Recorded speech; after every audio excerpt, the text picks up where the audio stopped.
Примерот не е главната работа во влијанието врз другите. Тоа е единствената работа. Алберт Швајцер.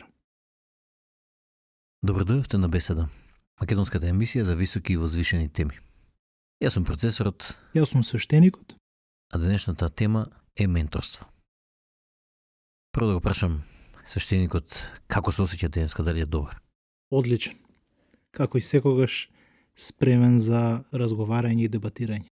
Дали си спремен да поменторираме малку луѓе преку овие аудиобранови? Апсолутно, да пробаме. Епа, менторство. Ова е една тема која што секој од нас се има запознаено со незе и има размислувано за ментори, има размислувано да биде самиот ментор. Но мислам дека убаво би било да почнеме од самиот почеток, а тоа е од каде доаѓа зборот, односно збороизведението на изразот ментор. Јас оригинално мислев дека доаѓа од латинскиот јазик, меѓутоа бев во грешка сега кога проверив. Испадна дека доаѓа од старогрчкиот јазик, односно од човекот кој што се викал ментор во Одисеја, кој што е пријател на Одисеј и советник на неговиот син Телемах. Самиот збор пак доаѓа од коренот, протоиндоевропскиот корен, мен, што значи да се мисли. Од тука доаѓа и ментално и други изрази. Значи, ментор во основа е некој кој што е искусен за некоја работа или за некоја тема и кој што го пренесува своето знаење на некој друг, кој што не е толку искусен или не е искусен за тие конкретни детали кои што ги има совладано. Убаво било да почнеме со еден аспект на менторството кој што мислам дека треба да се покрие. Тоа е дека менторството е двозначен, односно двостран однос. Значи не е однос само од менторот кон ученикот, туку е однос и од ученикот кон менторот. Тоест, ментор е некој, нели, како што реков, искусен, кој што е волен да принесува знаење, искуство, вештини, сето тоа што го совладал на некој кој што не е толку искусен, со цел ученикот да се оспособи. Од друга страна, ученикот пак во овој однос, во овој двостран однос, не треба, туку мора да биде пред се понизен, да биде свесен дека нешто не знае, за нешто не го бива, за нешто има простор за подобрување и дека му треба ментор. Многу често денеска изразот за ментор се заменува со еден паразитен збор коуч, кој што мене живците ми ги вади кога и да го чујам, затоа што ние веќе се имаме израз за истиот феномен, за истиот институт, да речеме, на менторство. Меѓутоа, коуч ли, ментор ли, се едно. Учител ли, истата работа е тоа. Некој кој што за одредена тема знае, е способен и кој што е волен да пренесе знаење. А ученикот е понизен, знае дека не знае и е волен да го побара и да го прифати менторот за свој и да го почитува, и да го следи, и да го слуша тоа што истиот ментор може да го каже. Свештениче, ти се согласуваш ли со ова што го кажа?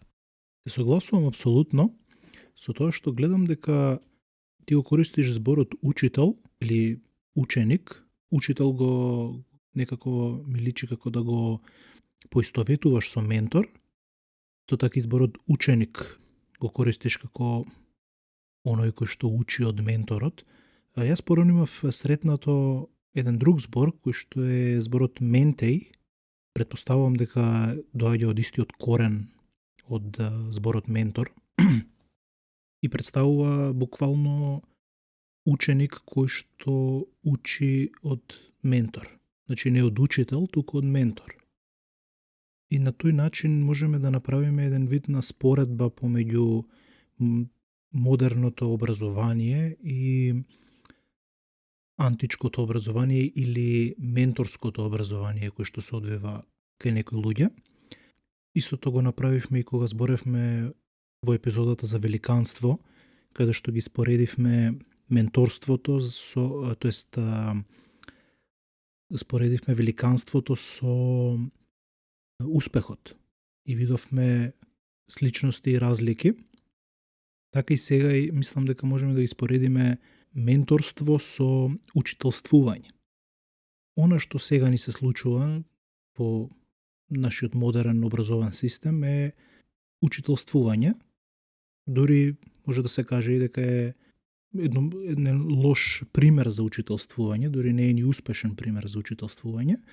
Меѓутоа тоа е учителствување во својата основа е место каде што се презентира одредено знаење, се објаснува проблематиката, градивото и се очекува од учениците да го апсолвираат, да го сватат и тоа е тоа. Додека менторството е сосема друг процес.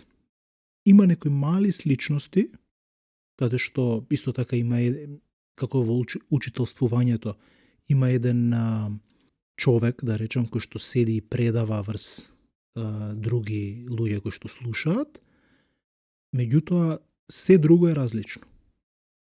Менторот не го објаснува градивото, не им го кажува на луѓето, не им го кажува на учениците, да кажам, во што се состои проблематиката, туку тој создава, негова задача е да создаде еден простор каде што учениците сами ќе стигнат до реализацијата.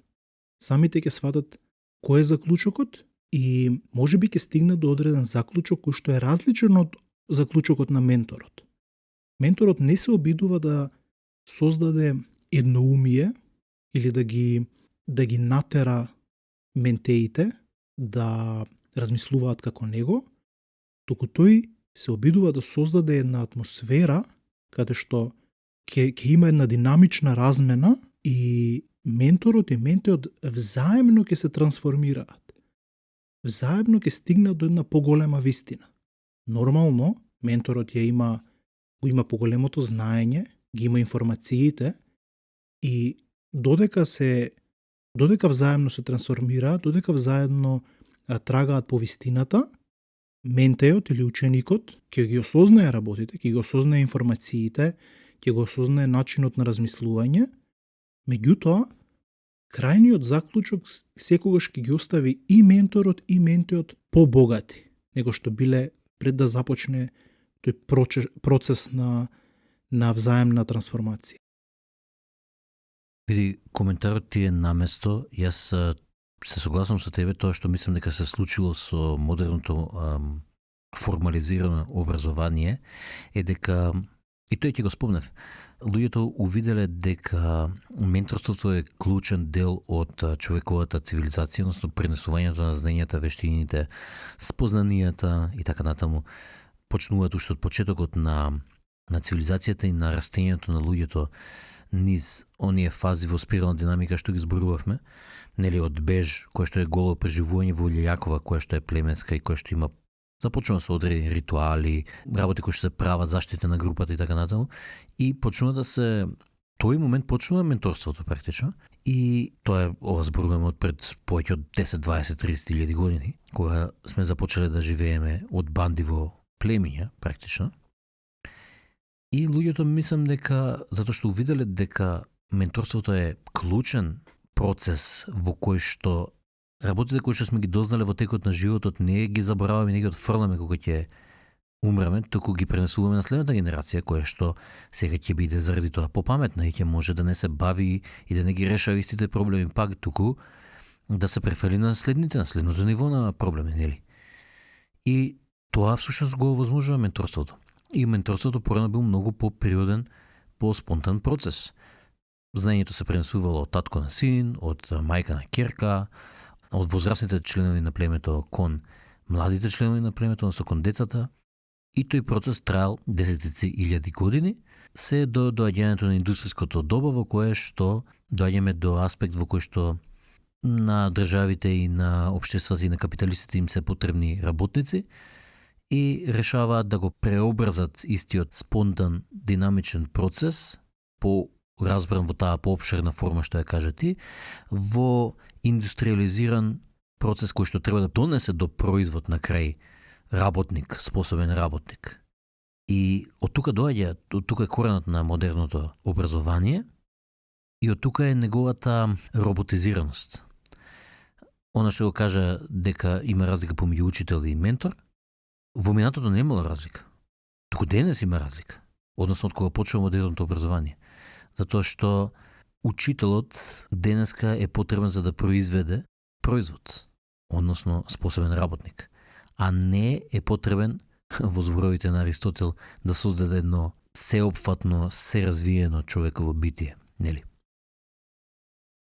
Аналогијата што ја кажа споредбена помеѓу успех и великанство и помеѓу менторство и учителство или учителствување. Така? Исто така постои помеѓу моралот и правото кај нас, кога почнуваме да завлегуваме во овие модерни општества, односно модерни начини на цивилизирано живење, моралот кој што бил многу по-динамичен, по-спонтанен, кој што се бавел со многу по-приземни работи, го абстрахираме во правни инструменти, правила, институти и цела држава која што треба да се грижи за неговото спроведување, и тој толку се абстрахира што денеска, например, имаме така наречена правна инфлација во која што повеќето луѓе не знаат не можат воопшто ни да дознаат кои се правилата кои што важат во една држава. Многу е тешко, па треба да ангажираат адвокати, треба да ангажираат сметководители, даночни советници, правни советници и така натаму, кои што ќе им помагаат да се снаоѓаат во тој еден купус од правил, затоа што тоа е толку една сложена тема и плюс, нели, во самата абстракција, самите правници почнуваат да пишуваат на таков начин со цел самите себе си да се мислат дека се некои големи величини. Знаеш како докторите кога разговараат меѓу себе на со латински изрази, не може да ти кажат проста работа, за која што веќе постои израз во македонскиот јазик, мора да ти кажат на друг начин, латински. Така и правнициве меѓу себе разговараат на посебен квази јазик со цел да мислат дека се многу паметни и уважени. И всушност со тоа се абстрахираат и оние за кои што треба да важат законите, обичниот просечниот човек, не можат ни ги разберат. Па така слично и со учителствување и менторствување. Значи менторствувањето или менторството е многу поблизок, многу подинамичен, многу поприлагодлив процес и однос неголи модерното роботизирано учителствување. Апсолутно се согласувам. И тоа што го кажа ти дека уште од можеби од бронзеното доба, па се до индустријската револуција, да речеме до ерата на просветлување, некои 100-200 години пред индустријската револуција, можеме да видиме дека целото образование било природно. Значи, било еден вид на природно течење на информацијата и на мудроста од старите генерации кон младите генерации. Едноставно како еден жив дух кој што цело време се обновувал преку новите генерации. Старите генерации целата своја мудрост која што ја примиле од своите предци ја даваат на своите следбеници на еден природен начин. И така се создава традицијата. Тоа се всушност традициите, обичаите, верувањата, тоа е она кое што до ден денес многу ни значи и ни е многу потребно, а не ни разбираме што точно е тоа. Зошто не разбираме? Бидејќи долго време нашите генерации, нашата човештвото, нашата цивилизација е одвоена од тој природен процес и тој се случува по споредни патишта.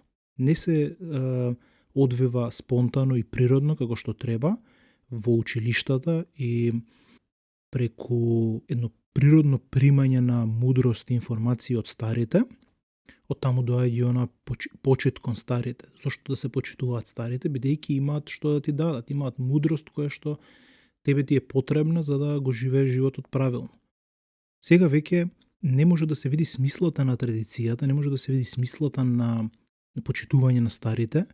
Зошто? Бидејќи она природно и нормално учителствување, кое што всушност во својата основа е менторство, е заменето со учителствување. Што значи тоа? Тоа значи дека сега веќе, како што објасни ти, се случува еден процес на едноставно презентирање на информациите, како што кажав. Ова е како треба да се размислува, ова е заклучокот до кој што треба да се стигне и вака треба да се живее. И тоа е тоа. Не треба ти многу да размислуваш, зошто? Затоа што тоа не е потребно во функционирањето на нашата цивилизација. Оно што е потребно е да ги знаеш начините на однесување и да се однесуваш така како што треба. Тоа учење може е корисно за градење комплексни цивилизации и за создавање се поголеми абстракции, меѓутоа е погубно за човечката душа и е погубно за оној колективистички дух и онаа убавина која што чувствувале нашите предци, онаа слобода која што ја чувствувале кога се со другите луѓе. И затоа всушност тоа е една од големите причини зашто чувствуваме големо одвојување, алиенација, да се изразам странски термин. Отуѓување, да.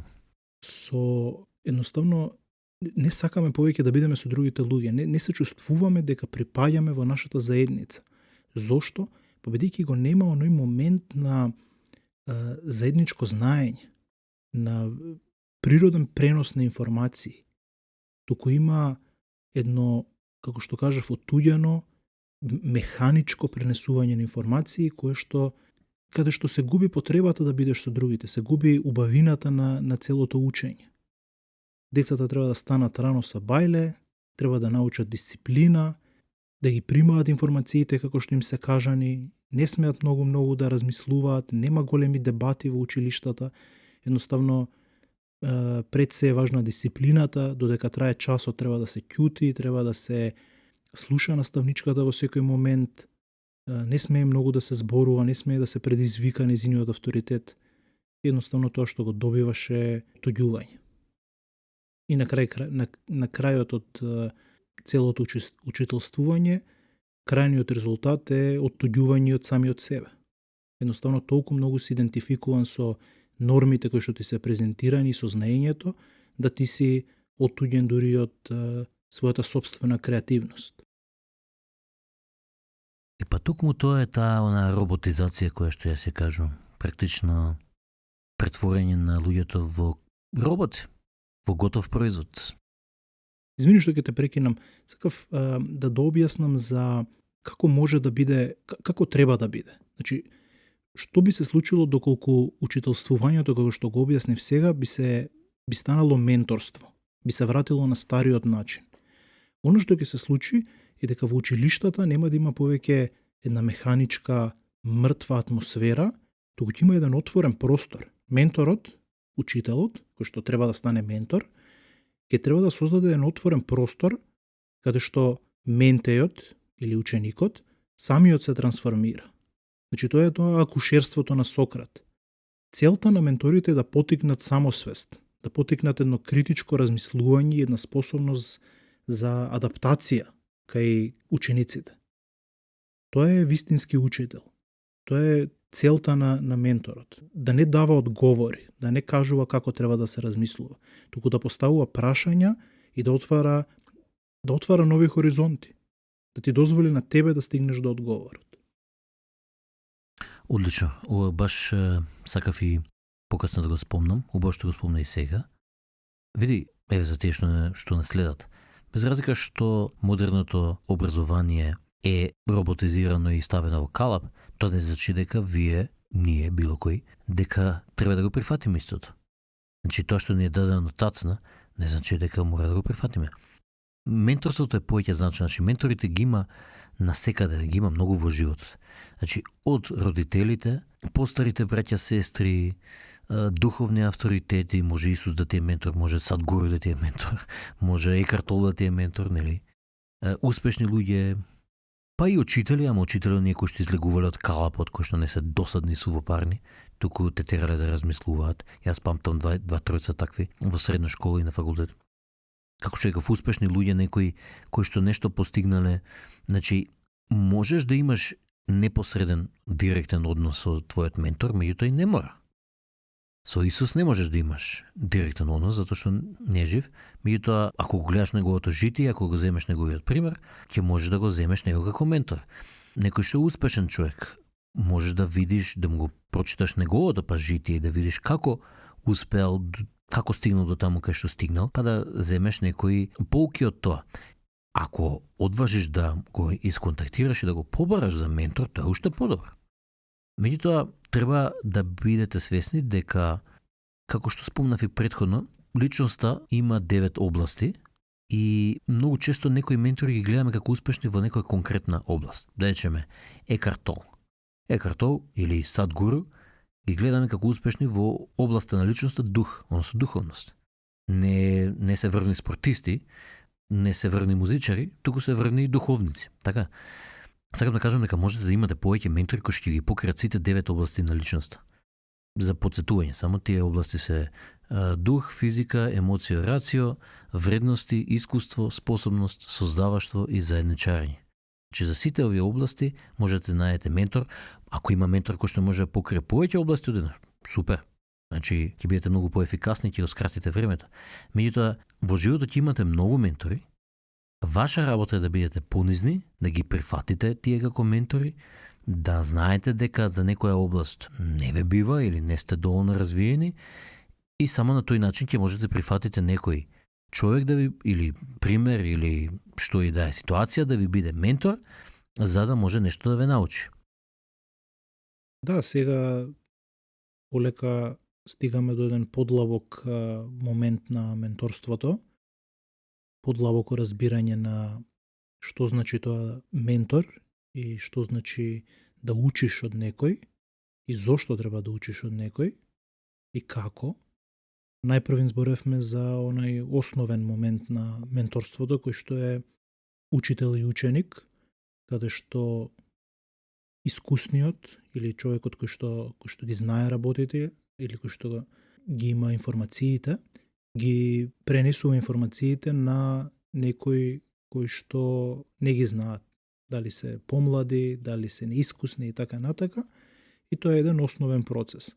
Меѓутоа, како што навлегуваме подлабоко во концептот на менторство, можеме да видиме дека самиот процес на учење не се одвива само во училиште, не се одвива само на одредени места каде што треба да добиеш некое знаење, туку тоа се одвива во секој момент. Секој човек може да ти биде ментор во нешто. Од секој човек можеш да научиш. Јас исто така имав еден професор кој што каже една многу мудра работа, вика: не сум сретнал толку голема будала од која што не можам да научам нешто. Значи, за да можеш да го кажеш тоа, мора да имаш одредено ниво на свест. Мора да разбереш дека знаењето не е его, не е гордост, не е некоја титула со која што треба да се фалиш, туку знаењето е процес. Знаењето е нешто кое што никогаш нема да го имаш во целост и никогаш не можеш да го добиеш од конкретни луѓе, туку го добиваш од сите и го добиваш од све. Ментор дури не мора ни да биде човек. Може да биде некое искуство. Може да биде нешто што се случило. Може да биде дури одредено размислување, одредена идеја која што ти дошла во главата и создала цел процес на учење во тебе, каде што самиот си научил нешто. Така да, како што кажа ти, ако ги гледаш сите луѓе околу тебе како ментори, ако ги гледаш сите околу тебе како потенцијален благослов, потенцијална мудрост која што можеш да ја добиеш, не само што ќе живееме во свет кој што е збогатен со многу поголема почит и ќе се намалат конфликтите, туку и навистина можеме како индивидуалци да научиме многу повеќе него што учиме во овој начин на однесување, во овој начин на гледање на луѓето, каде што живееме во една компетиција на знаење. Се тркаме, или поголемиот број на луѓе се тркаат кој повеќе знае нешто од другиот. Поготово во академските кругови има една борба на знаење. Се обидуваат да се надвладеат во информациите кои што ги запамтиле. Меѓутоа, тоа е многу лимитиран начин на размислување од луѓе кои што се очекува токму спротивното. Од нив се очекува да бидат извор на отвореност, извор на дебата, извор на слобода во размислувањето. И да бидат луѓе кои што највеќе сакаат да научат самите, од тебе да научат и од тие околу нив, а не да бидат полни со ароганција, мислејќи дека знаат нешто. Често знам да кажам колку луѓе толку светови. Ти кажа, ако одиш, со идејата дека од секој човек можеш да научиш, ќе научиш многу и тоа има голема вистина. Дури јас би го проширил тука, би рекол дека не само што од секој човек можеш да научиш, туку од секое едно нешто кое што го доживуваш или кое што го гледаш или кое што го искусуваш можеш да научиш. Од стварноста можеш да научиш. Тука ќе направим една паралела помеѓу овој разговор и беседата која што имавме во Парадоксот на постоењето, каде што разговаравме за страданието и која е неговата цел, нели? Покрај заради тоа што си несовршен, па се гребеш од зидовите на стварноста, меѓутоа главната цел на страданието е да те научи, да ти биде ментор. Всушност Бог преку страданието ти е ментор тебе, за да осозреш и да се воздигнеш во свеста. Мислам дека тука добра точка е да направиме поврзување помеѓу менторството и великанството. Еве уште една наша емисија за великанството. Според мене, менторството, идејата на менторството е да го пред се овозможи, а потоа и да го забрза достигнувањето на великанство. Да се потсетиме само што беше великанството, значи според тие дефиниции што ги кажав тогаш, тоа беше понизно служење кон некој достоен идеал и надпросечност во квалитет. Сега, понизно служење кон некој достоен идеал. Тој достоен идеал може да биде и човек, може да биде, тоа е ментор. Меѓутоа, можеш да бидеш и ти како твојата идеализирана верзија во иднината. И таа идеализирана верзија може да ти биде ментор на тебе во сегашноста. Значи, менторството не мора само го бараме надвор. Туку ќе имаме многу ментори, дел надвор, ама дел и внатре. Која е целта на менторството и на менторот? Целта е да го оспособат ментајот, како што го кажа ти, добро што ми го даде овој збор, ќе го користам од сега. Значи, целта е да го оспособат ментајот до толку да тој стане способен сам на своја рака да продолжи во животот и во областа во која што го менторираат. А тоа е патот кон великанството. Да станеш способен сам да се подобруваш и практично да го абсолвираш надворешниот ментор во себе внатрешно, тоа е патот кон великанството. Многу добро е што направи ваква паралела помеѓу менторството и великанството. И навистина е така, како што кажуваш. Мене ми текна на друга паралела, менторството да го поврзам со надконцептуалноста. Еден поим или концепт кој што го спомнавме малку накратко во првата епизода, во мета епизодата, каде што зборевме за кои сме ние и што сакаме да постигнеме со овој подкаст.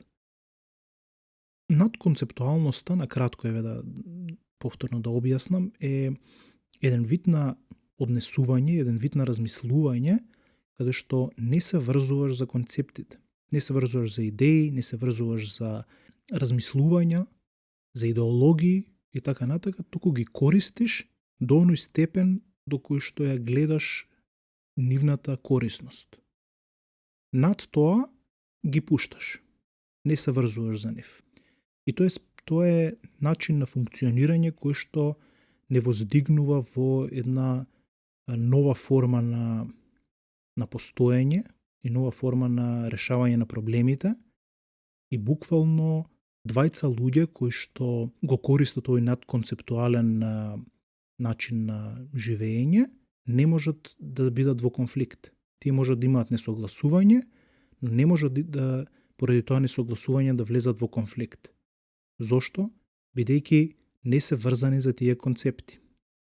Сега, менторството, според мене, е единствениот регуларен пат за достигнување на надконцептуалност.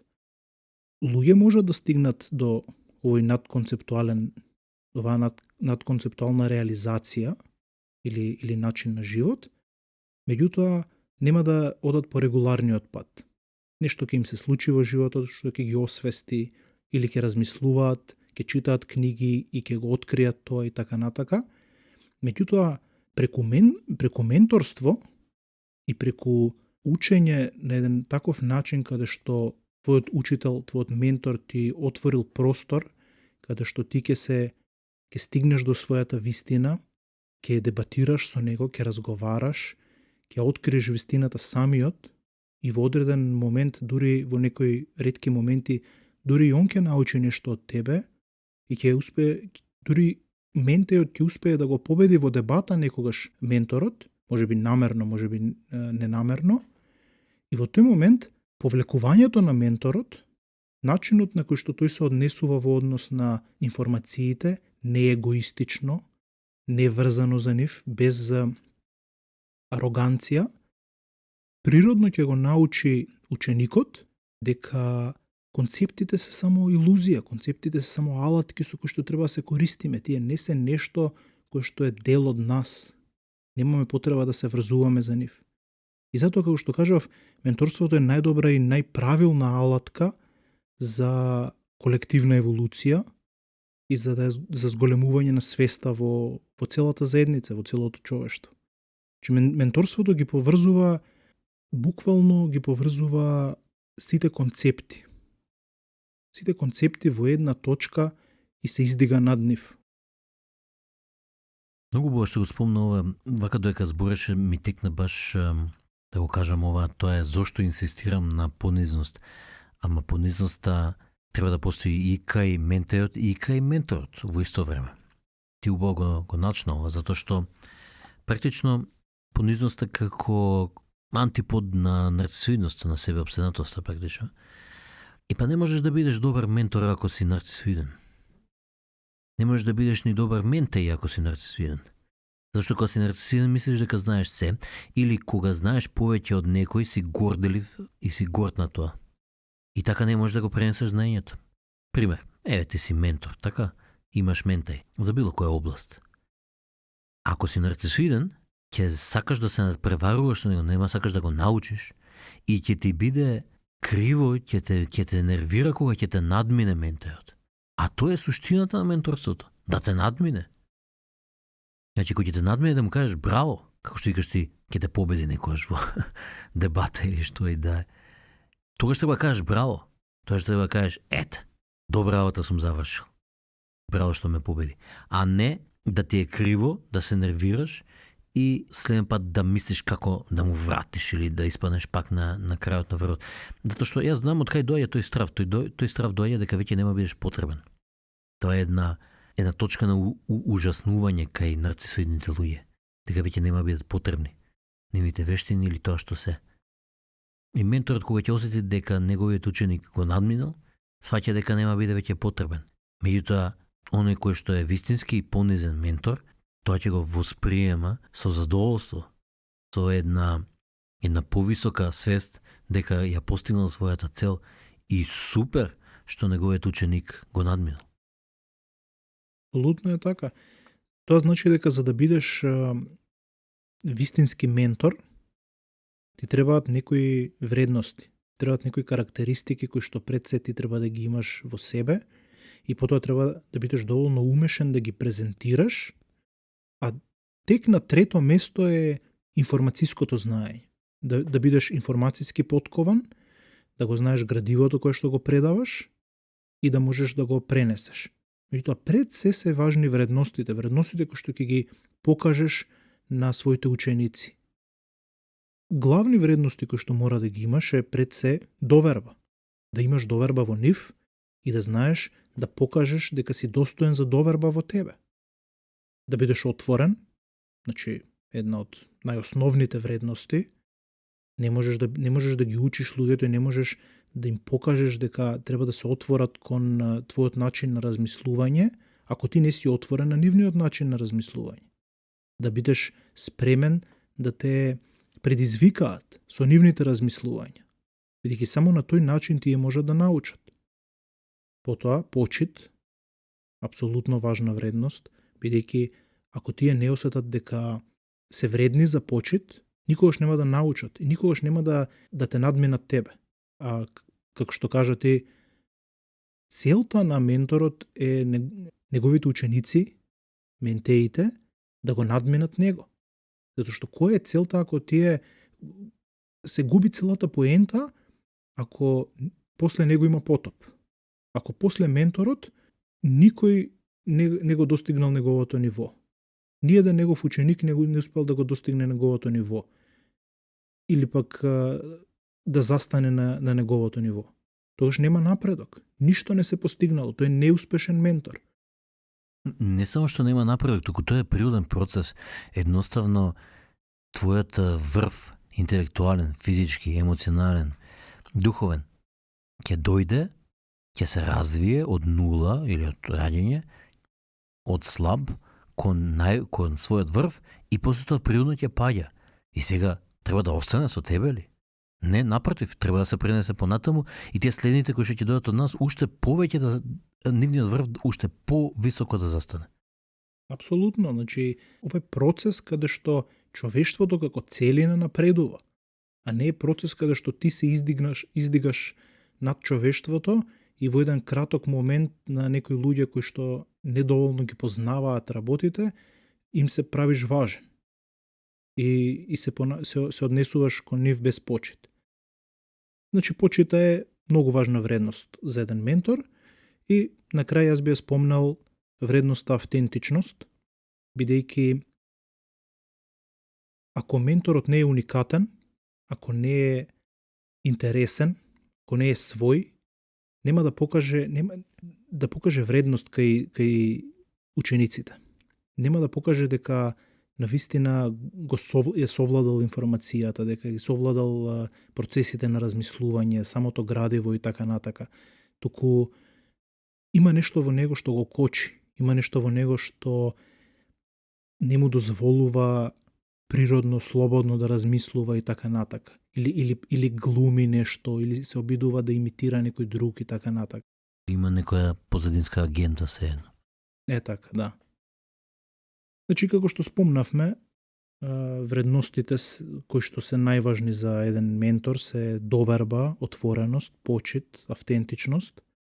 Најголеми проблеми, да речеме, кои што мораат да ги надминат менторите, се пред се нарцизмот, егоизмот, кој што доаѓа заедно со нарцизмот, и тоа е едноставно надменоста. Тоа е единствениот проблем кој што менторите мора да го надминат и да разберат дека тие не се крајниот продукт, туку тие се само една алка од еден бескраен синџер. И тоа е најважно. Значи, најважно е ментејот да осети доверба кај менторот и да почувствува дека менторот му служи на него. И покрај тоа што во тој момент е над него и има авторитет врз него. Додека пак менторот, кај него е најважно да препознае кога е време да се пушти ментејот и да се остави да оди самостојно и едноставно да заврши со своето учење. И како една многу битна карактеристика, односно одлика на потенцијалните ментори, односно на оние кои што се искусни, кои што станали успешни во некоја област. Таа одлика е чувството за одговорност. Дека имаат одговорност да го пренесат своето знаење, способност, вештини што и да е, кои што ги стекнале на следните, на оние кои што доаѓаат после нив. Односно, одговорноста да бидат ментори. Мислам дека оваа одговорност да им се служи на следните, на тие што доаѓаат после нас и кои што сега со нас растат, нели, додека ние сме веќе пораснати, таа е една од, како да кажам, основните одговорности на еден великан, на еден велик човек. Зашто великаните секогаш осеќаат потреба да го пренесат своето знаење понатаму. Инаку, како за информација за нашите следачи, покрај емисијава која што ја снимаме, ние исто така и менторираме и директно, така што ако има некој заинтересиран, нашите слушатели, со следачи, може слободно да не исконтактира. На нашиот YouTube канал пишува која е нашата e-пошта. Па, Свештениче, дали има уште нешто што да кажеме или да затвореме? Јас би сакал уште еден концепт да го истражиме. Тоа е, ти малку ја започна таа тема, меѓутоа се одвоивме. Тоа е оној внатрешен ментор.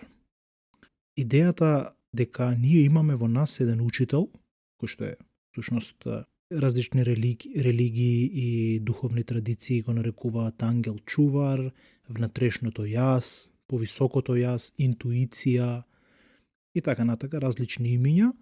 Меѓутоа тоа е совеста, тоа е свеста, тоа е чистиот живот кој што во себе содржи едно повисоко ниво на интелигенција.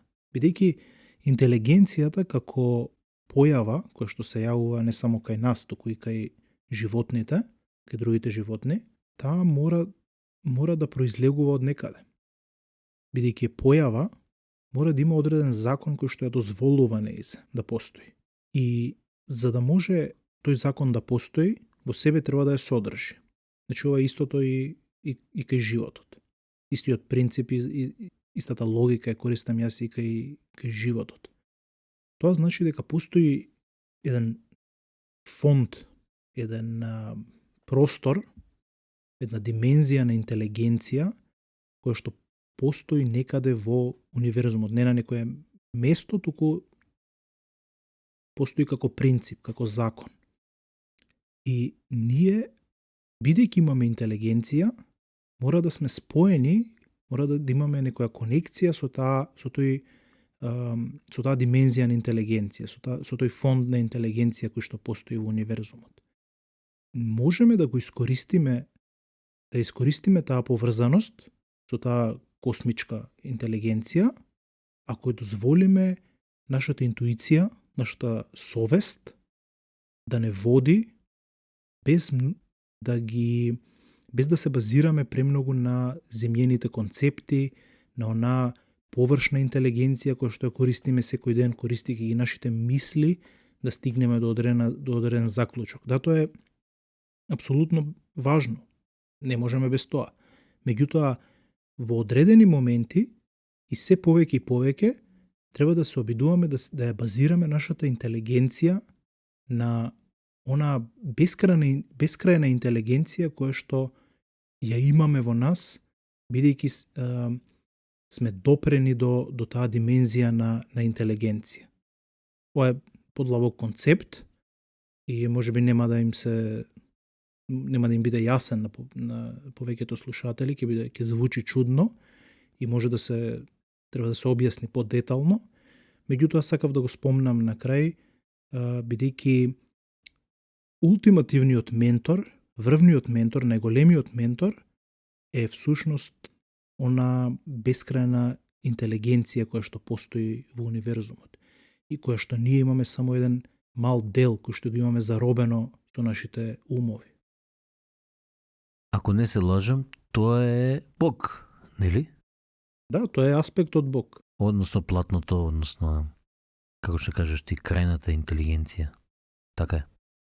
Езотеричните христијани, поготово она секта која што има создадено богомилите, а исто така во 20. век и Петар Дънов и Омрам Михаил Иванов, оваа димензија нарекуваат космичка интелигенција. Значи најпросто и наједноставно, и тие сметаат дека е неделив дел од Светиот Дух. Инаку само да напоменам, Омрам Михаил Иванов и Петар Дънов го имаат создадено Белото братство, кое што е езотерична христијанска организација, така да ја крстам, може? Да. Одлично. Мислам дека тука е убав крај да го заокружиме ова се, со едно СЖ. Денешната емисија беше посветена на менторството, како еден процес кој што трае уште од почетокот на човештвото, односно на живењето во цивилизација, па се до денес. Прво го спомна збороизведението на изразот ментор, кој што доаѓа од Одисеја, потоа кажав дека менторството е двостран однос помеѓу менторот и помеѓу менторот. Значи, кажавме дека менторот е оној кој што е искусен и оној кој што е волен да го пренесе своето знаење и искуство, а ученикот е оној кој што треба да е понизен и свесен дека за нешто не знае и дека му треба ментор. Кажавме дека менторите ги има многу во животот. Ја дадовме паралелата помеѓу денешното роботизирано образование и природниот начин на менторство кој што бил во минатото и спомнавме дека практично денешното роботизирано образование како процес е насочен кон произведување на производ, способен работник, и заради тоа ги потиснува многу од природните квалитети на менторството и одлики кои што природно се развивале и постоеле во човековата историја.